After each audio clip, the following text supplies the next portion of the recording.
Għaddejn l-aħħar preparamenti biex il-ħamis filgħaxija il-Fosos tal-Furjana jilqu lill-kantant leġġendarju Ingliż Robbie Williams. Waqt konferenza l-aħbarijiet jum qabel ingħad li għal dan il-kunċert mistennija jattendu mal-20,000 persuna bejn Maltin u turisti li ġejjin apposta lih.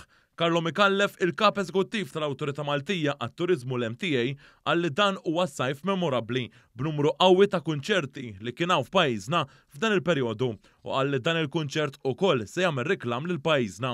Robbie Williams jappella għal demographics differenti, għal nies ta' età differenti.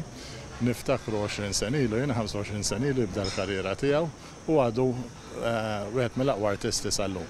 Għalhekk dan it-tip ta' artist jappella l-udjenza iżjed matura u aħna fil-konċert u l-festivals li kellna varjajna sabiex nappellaw għal kull età. Wieħed mill-organizzaturi ta' dan il-kunċert, Mark Grech, sostna li dan l-avveniment seta' jsir biss bl-għajnuna li toffri l-MTA.